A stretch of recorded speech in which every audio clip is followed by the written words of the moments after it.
Hi, my name is Bastien. I am 33 years old. I lived in Singapore for 7 years. I've been in APAC for 12 years. And I'm a professional business development manager for the entire region. Exactly 2 years ago, I successfully completed one of the toughest missions I had to do to date for a client. That client wanted to find a candidate to take over their business in Singapore and to a larger extent into APAC. They wanted to find a licensee, which is a bit different from a franchisee, and when they tried on their own, they failed. The reason why they didn't have any success into doing this was simply because they did not know how to get into APAC and how to grow their business in APAC, and that is through partners. Let me tell you a bit more about this mission in particular. They wanted me to find in less than 6 months partners that could be taking over their license. Right. Easy, you say? Not really. The reason is, how do you find somebody who has to understand a completely different culture, a completely different company coming from Europe, and implement it into Singapore? Using the network that I had built over the past 12 years, I was able to find quickly some candidates, and the goal of the mission was not to find their right candidate for them on that time. The mission was to put in front of them candidates, and they would decide which one would be the best. Thanks to that partner network that I just mentioned, I was able to do just that. So how would you be able yourself to build a partner network, even if you've never been in APAC before? Well, there's a framework that I use for myself. It's called TASKG. It's trend, ask or act, share, KPIs, government. T for trends.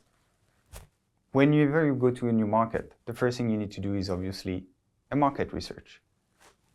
Does your product or service that you're providing in your current country or region, is it available in APAC?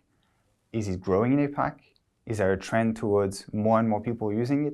If so, that means you might find somebody already in APAC who could provide you support to grow the business, to grow your business in APAC. When it comes to act, can I be their clients?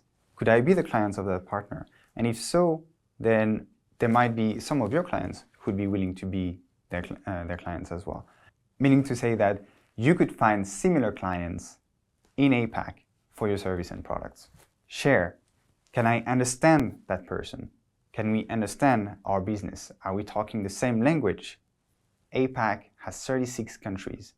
Most of them don't speak the same language. It goes all the way from Japan in the east, Australia, New Zealand, India, China, and all the other countries in between. It's a massive landscape with, I think it's 25% of the population, world population at the moment, and it's going to grow even bigger.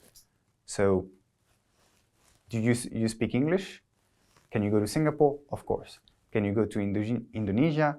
Maybe less so. You might want to have someone who understands Bahasa Indonesian and speak the language and has been there for many years. KPI, can I answer the KPI of that potential partner?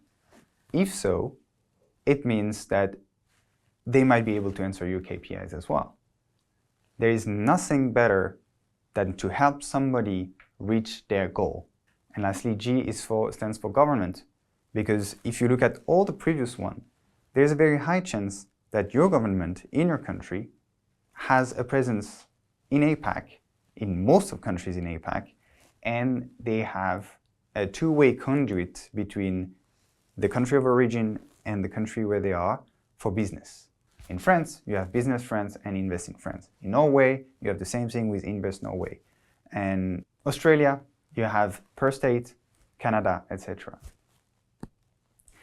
So to recap, first you want to do your market research. Then you want to have your partner criteria. Do you fit together? Are they a proper business partner? Are they stable? Do they have financial backing? Because you don't want to go into partnership with somebody who can't really deliver on what they promise. And then networking and local insights. Any country where you have a chambers of commerce, just go talk to them. They're mandated to answer you. They will answer you. Don't give up if they don't. Sometimes they are very slow to answer, but just keep on trying and eventually you will get through. And lastly, do your due diligence with every single person you meet in APAC. When it comes to Singapore, it's a very safe, very regulated country. It's a springboard into Southeast Asia and to a larger extent into APAC. But please, always check their background. So with all this insight in hand now, you can do the same thing and try by yourself to look for partners, or you could actually look for someone who's been doing that for years and talk to them. Someone who's been in the markets of Southeast Asia and APAC to a larger extent, and who knows the nuances, the culture, the languages, and how to interact with people to have a successful business venture. That's what ACE does. We actually are a business corporate service provider. We help companies expand internationally into 17 different countries, and we have the partnership network in the countries where we don't have an office. We're in Singapore, you want to go to Indonesia, we have the partners there that are doing exactly the same thing and know the talk of the locals. For the client I mentioned earlier, well, the mission ended successfully in September 2022. 2 years later, they now have their licensee and they run the first edition of their event for their company. Now they came back to me and they want to do the same thing in Thailand, and I look very much forward to this. Thanks for watching. I hope everything you've learned today is going to be useful and that you're going to apply everything that I've said, and I look forward to seeing you in the fireside chat.